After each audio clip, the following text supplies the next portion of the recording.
Arlington Sam Houston picked up a season-opening 24-3 win over Irving Nimitz on Thursday. That win is significant because it snapped an over 2-year and 26-game losing streak. But as our inside story found out, even before that win, the vibe at Sam Houston is much better than it's ever been.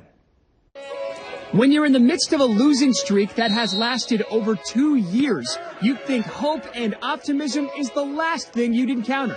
But you haven't attended a Sam Houston practice. Have fun, but when it matters the most, take care of your business. We good? Yes, sir. When the Texans hired one of their alumni, Chris James, as their head coach 3 years ago, he immediately got to work building a staff that would completely overhaul the culture at Sam Houston football. First step, participation. We're just going to do things differently. Try to build it to last. Really build a solid foundation so we can start to build that house up. He hired Malik Boynton as his defensive coordinator, and Malik began building up attendance in their offseason workouts. 3 years ago, the Texans averaged 18 players a day during the offseason. This past summer, they averaged 108. Malik did so by turning those workouts into events. We was tricking them into working out almost. So it's like the Texan turn up. So at 7 o'clock in the morning every day in the summer from Monday through Thursday, the kids would come in and I got a speaker I carry around everywhere. And I would go in the team room with the speaker and the music would be cranked up as soon as they walk in.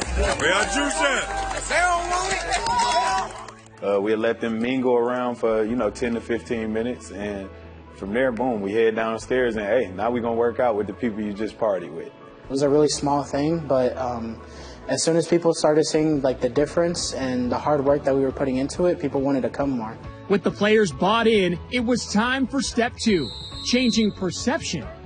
And that does not mean just on the football field, but in the school as well. Sam Houston has endured many challenges throughout the years, but the culture is beginning to change. When I did my first orientation, when I got up to speak, I was greeted by students with a bunch of boos, and they turned their back on me. We had orientations yesterday, 5 years later. When I finished, they clapped. After the assembly was over, had kids come and thank me for giving them advice. That's a big culture shift. East Arlington can also have challenges with gang violence, but at Sam Houston, they're changing that too. East Arlington, and I throw it up just so people know what it looked like. It was formerly known as a gang sign. What we did, instead of fighting that battle of, hey, this isn't this or this isn't that, we just took it and we turned it into something different.